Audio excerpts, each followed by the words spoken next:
3 Count Thursday is sponsored by Arena Eats. Log on to the website arenaeats.app, that's arenaeats.app, for the ultimate fan experience. At your favorite sports venue, Arena Eats mobile app, pre-order, express pickup, and in-seat delivery. How do you place your order?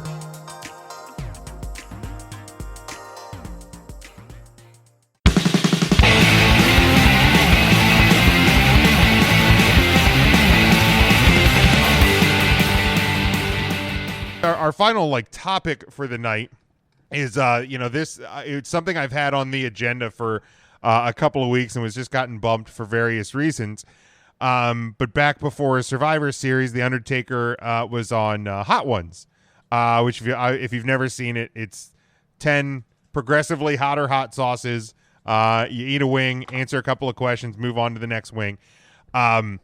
And one of the questions that the host asked The Undertaker was, if you are presenting wrestling to basically to a non-wrestling fan, what are the 4 matches to you that you would recommend people watch to get kind of a full scope of what professional wrestling is, at least coming from you. So I was like, this sounds like a great show topic. Is there anybody that wants to kick off the list? I always feel bad that I always take the lead. So if there's anybody, Matt, I saw your hand first, and we'll go to you first. I just want to preface this because I'll give. Do we want to do honorable mentions last? If you want to do them now, we can, or we can go. We'll do them now. Ryan says now. We'll do honorable mentions now. I will say this, and it was tough for me because Jim gave me 90 minutes to think of this because I got the topics at 6:30 and we go live at 8. So Kobe. Thanks, Jim, who's been sitting on this for weeks apparently. Oh, I heard this weeks ago, and I gave it to my guys 90 minutes ago. My other thing prefacing this was when I was like, oh, what are my favorite matches? And it was like, okay, well, how many of my favorite matches needed the storyline build up to get to why they're my favorites? So I had to wipe those out. So my criteria for this was, if I'm just telling someone who has no clue about wrestling, just sit and watch this as a wrestling match to understand why I like it, 0 storyline included. So my honorable mention is going to be Mankind versus The Undertaker from the King of the Ring, their Hell in a Cell match, because that just it's just a holy shit kind of match where you're just like, okay, I can see why you sit and watch this every week. And that did make my top 4, but that was my honorable mention, is just this is going to draw someone in to enjoy this. Did anybody else have honorable mentions? I did not. I just had my top 4. My favorite match was with Melina and Alicia Fox. Who? What's your favorite match? My favorite match was with Melina and Alicia Fox.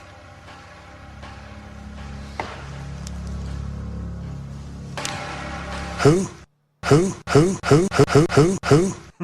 So for you non-wrestling fans, in that clip, you can hear Stone Cold's parole officer saying, "Not again," into his earpiece as he clenches his fist looking at those women. Wow. For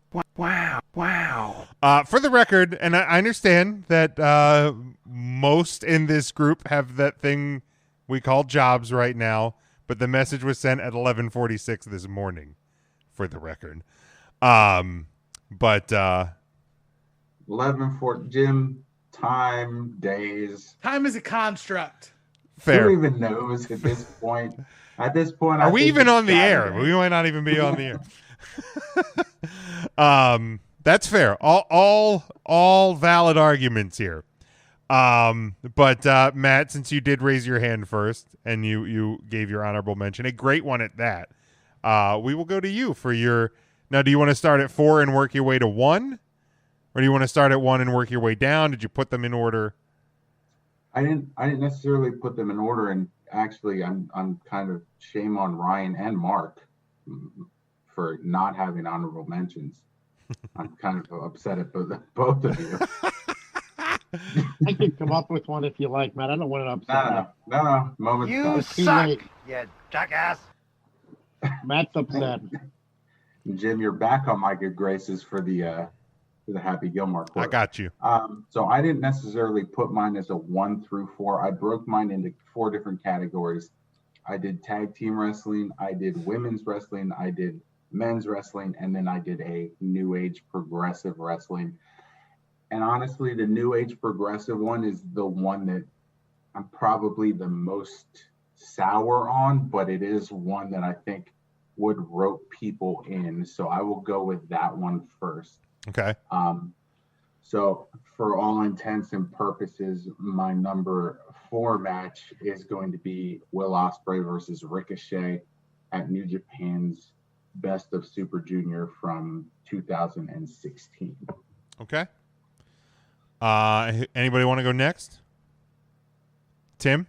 I thought are we not going to just give them all? Because I feel like Matt and I wrote ours very similar. Like, these are the matches you should watch. Okay, we can. Yeah. And like, it needs to be a complete package, just to really get the full idea of like match choices. I like if that. That's fine with everybody else. Oh, absolutely fine. Okay. Matt, go ahead. Okay, so that was my progressive wrestling match. My women's match, I chose Bayley versus Sasha at NXT Respect, the first ever Iron Woman match. I think if you're going to sit and watch women's wrestling, that's the match you kind of have to look at as kind of the gold standard, in my opinion. For the tag team match, I went with the Dudleys versus the Hardys versus Edge and Christian, their TLC match from SummerSlam 2000. I think that's kind of the launching off point. There's probably like better like straight tag team matches, but if I'm just hooking someone in with tag and like the wow factor, that's going to be my choice. And then it really took me a while to narrow down my just men's tag team match, because a lot of the matches that I really like, you need to watch the backstory. Like, I really wanted to put Guerrero versus Angle on this one, and I didn't, and it pained me to not. I wanted to put HBK versus Flair on this. It just didn't make it the cut. So my men's wrestling match is going to be Steve Austin versus The Rock at WrestleMania X7.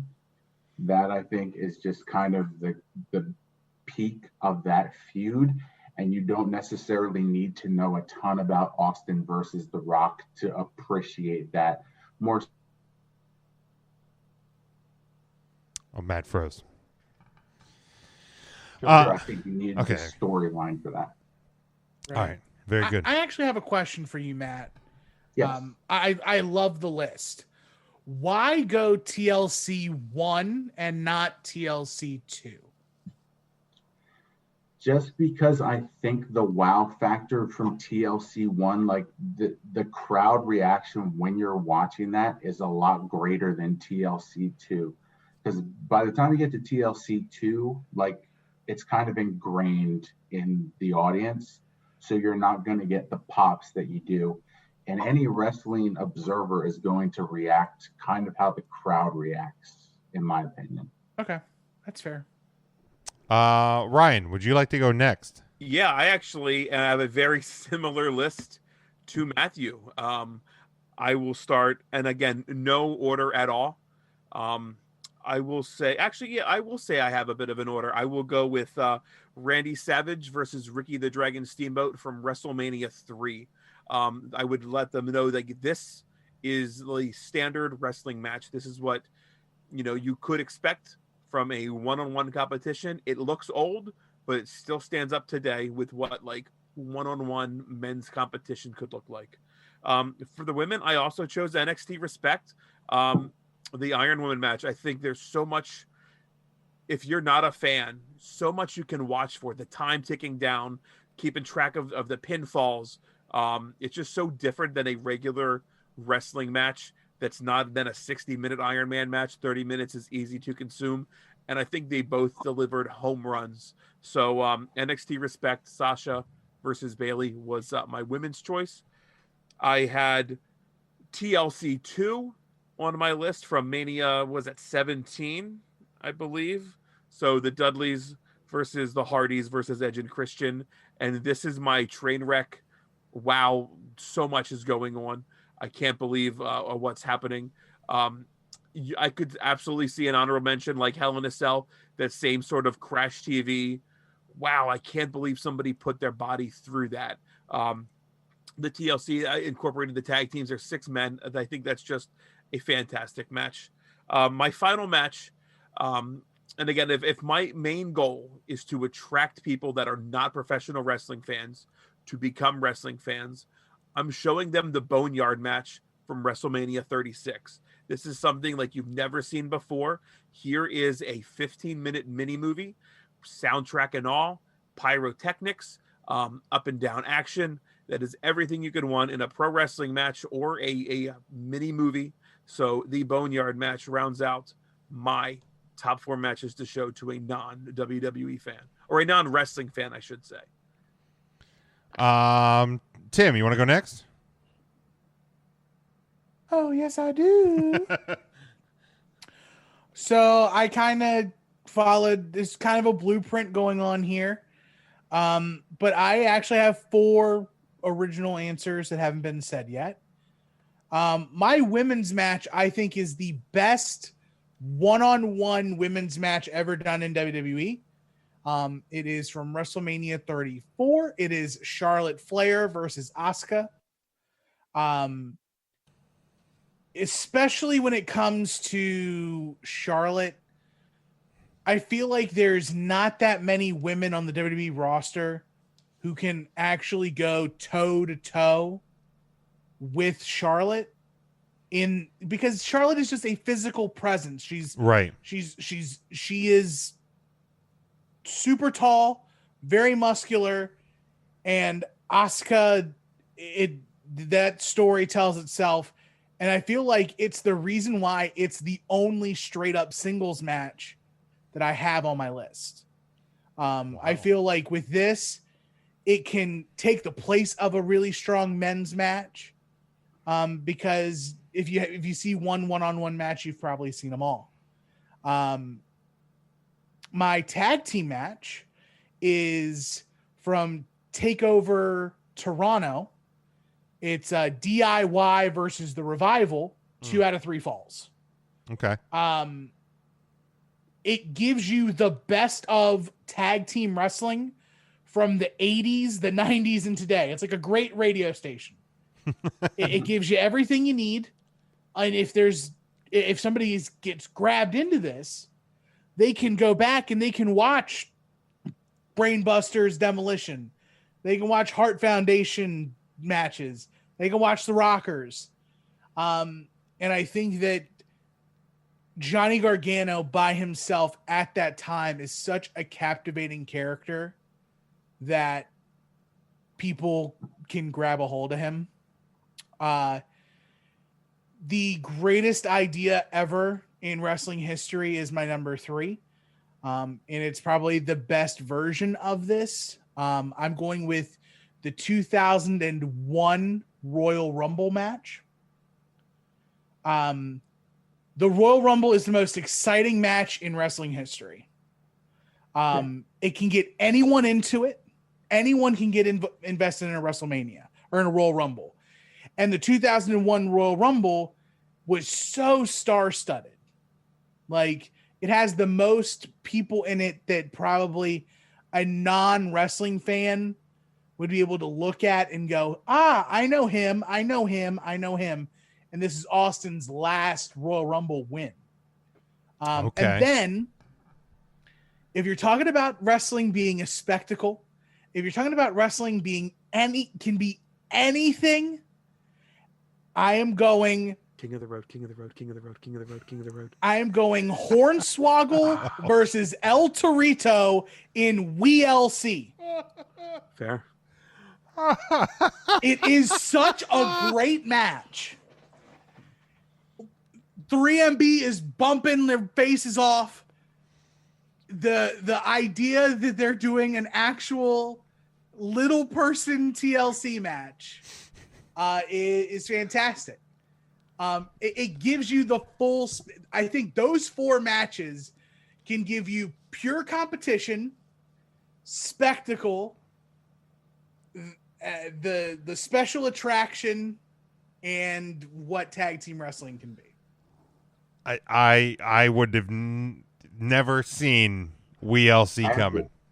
I have to give a huge tip of the cap for Tim on those last 2 because I didn't even think Royal Rumble and all of this. So like kudos in general just for that. Yeah. But the WeLC just showing off like how unbelievable and good wrestling can be sometimes that we like overlook that. And we're just like, oh, we're getting these little people wrestling in a TLC match, but if like some random person just sat and watched that, they'd be like, "Yo, this is awesome!" Right? This is amazing.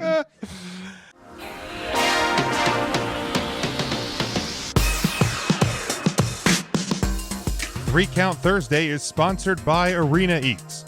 Log on to the website arenaeats.app. That's arenaeats.app for the ultimate fan experience.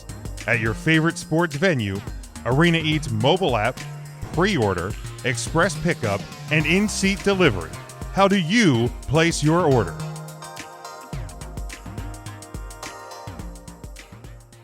Tim, what was your Rumble? Because I thought of Rumbles as well. 2001. I took them off myself because I feel like the biggest part of the Rumbles are always the returns and the surprise entrances. And if you're not a fan, I feel like that would have been lost when I'm not fan. So it was hard for me to include Rumbles in my, I was thinking Survivors, just try to getting more people in my list. But the Rumbles were near the top, and that was the only thing that talked me out of putting a Rumble match on there. So was there something from that one that you would think would have like absolutely hooked me? So it was the hardcore Royal Rumble. It's the Drew Carey Royal Rumble. Okay. It's Kane's Monster Push.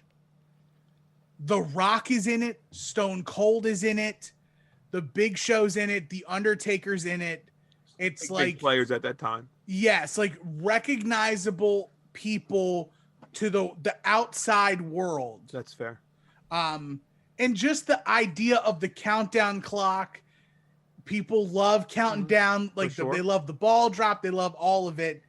They're going to see Drew Carey get into this thing. Is this the one Maven eliminated Taker? That's 2002. Okay. Oh, Okay. Yeah. But this is the hardcore the first hardcore Royal Rumble. Where like Al Snow and Raven and everybody are bringing in like weapons. So it may set out like a poor expectation of like what they can be, but it does give the like anything can happen. Sure. Because it breaks down and you get like the more traditional Royal Rumble feel, especially when you get to like the big grouping at the end with like The Rock and Stone Cold and The Undertaker and Kane and, you know, Billy Gunn.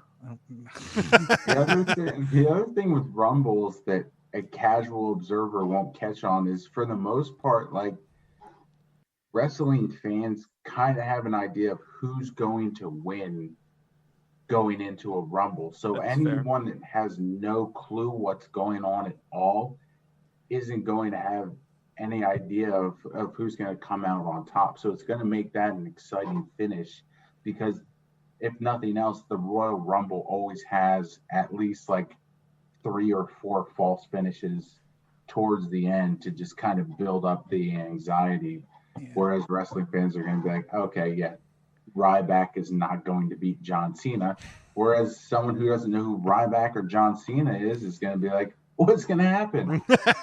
And with the 2001 Rumble, so Kane draws a really early number and like goes through the gamut of people until The Rock shows up. So then any casual fan will be like, yo, The Rock, he's about to win this. Then the last like 6 numbers, you get Undertaker and Stone Cold. Yeah, and fair. So people are going to be, oh, they're in this too. And by that time, The Rock and Kane are still in the match by the time Stone Cold and Undertaker come out. So it's heavy at the end. It's really like looking at the list of people, like it's a big four. Like it's literally Kane, The Rock, Undertaker, and Stone Cold. Like Big Show's in there at 23, but like 25 is The Undertaker, 26 is Scotty 2 Hotty. Turn it up. Billy Gunn is 28, Haku is 29, and Badman Rikishi is 30. But this is probably one of the more exciting Royal Rumbles. Sure. All right. That is I love the list. I love the defense of it. Or not the defense, but like the reasoning behind it. Intern Mark, why don't we head to you?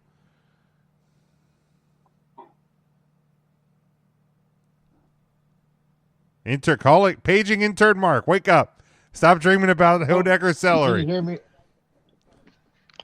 My screen was frozen. Can you hear me now? Yeah, we got you. He just froze again. There he is. All right, I can hear you. Is everything? Is the caller there? Yeah. Mark in Elizabethtown. What did you have for your 4 matches? I had the Hodecker celery. I had the Cornish game hen. Oh, for fuck's sake. And succotash. I'd mute you, but I'd be afraid we couldn't get you unmuted. And that beat the guy that had turkey, right? And the Cornish game hen beat turkey. That's wild. You know what? This actually is my last show. You guys can host from now on.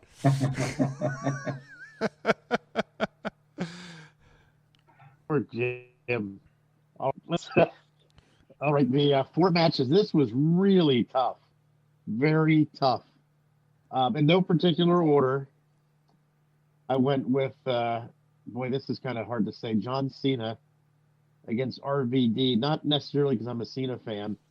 And this was from the One Night Stand when RVD beat Cena for the WWE title and the ECW title as well. Or I think RVD had the ECW title. But anyway, if you watch that match, that crowd, it was 100% pro RVD. So if you know nothing about professional wrestling and you're watching that, you know for sure who the fans are for. It was just an incredible match. One of my absolute favorites of all time. RVD and Cena from the One Night Stand. Let me see the other one. Oh, the going to WCW, Ric Flair against Terry Funk in the I Quit match from, I believe it was 89. That was actually televised on TBS's Clash of the Champions.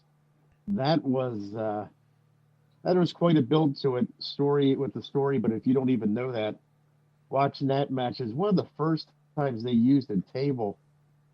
Funk gave Flair a pile driver on the table. I think it was in that match or maybe leading up to it, but you didn't often see tables get involved in professional wrestling. It was okay. Because I remember leading up to it, didn't Funk put a trash bag over Flair's head? I mean, all kinds of stuff that for 89 was not generally part of professional wrestling. But that I Quit match was great.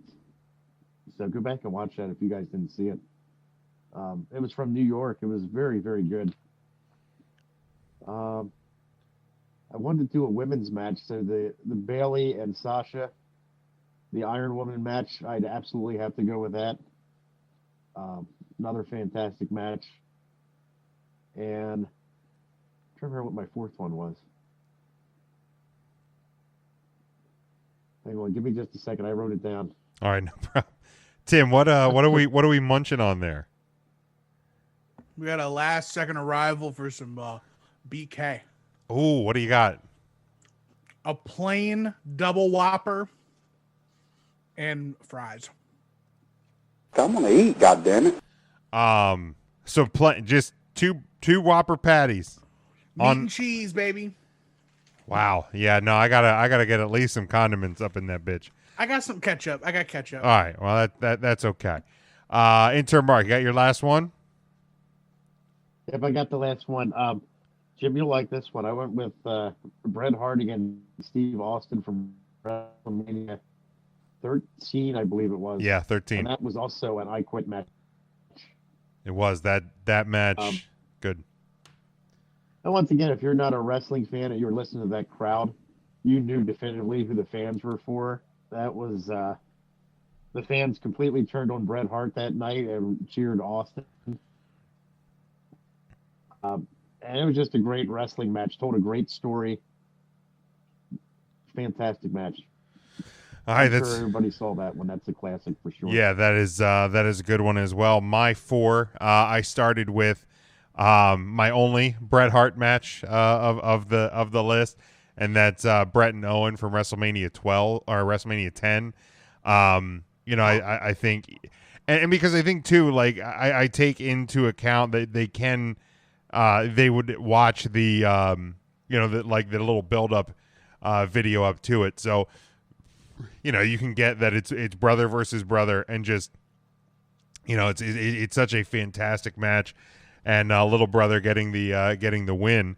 My second one, I went with the Dudleys versus the Hardy Boys versus Edge and Christian, but actually the match at WrestleMania 2000, which kind of was the precursor to the TLC matches, and it was just something that was just it was nuts. Like we never triangle ladder match. Yeah, the triangle ladder match.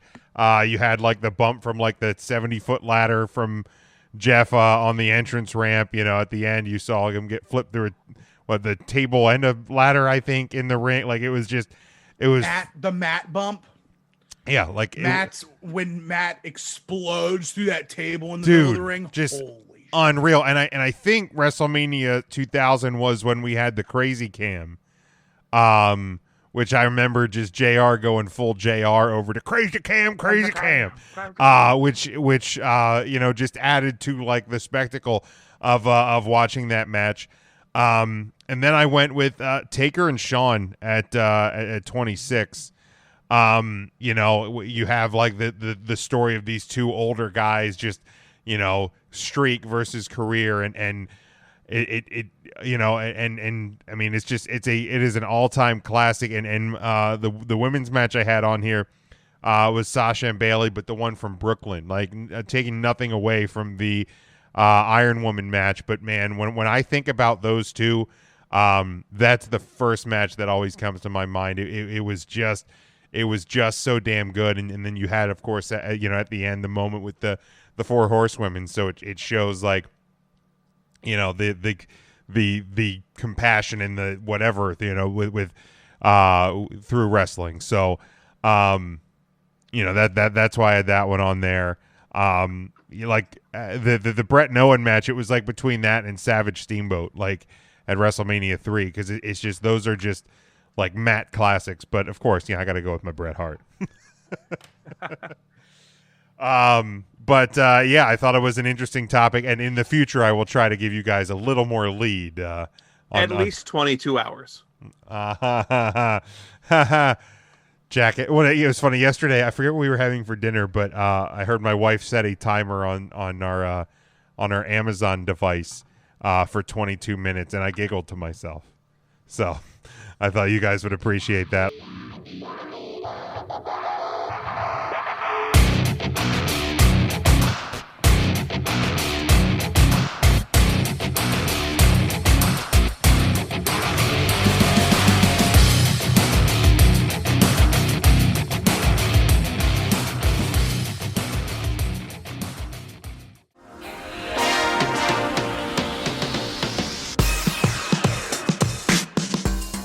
Recount Thursday is sponsored by Arena Eats. Log on to the website arenaeats.app, that's arenaeats.app, for the ultimate fan experience. At your favorite sports venue, Arena Eats mobile app, pre-order, express pickup, and in-seat delivery. How do you place your order?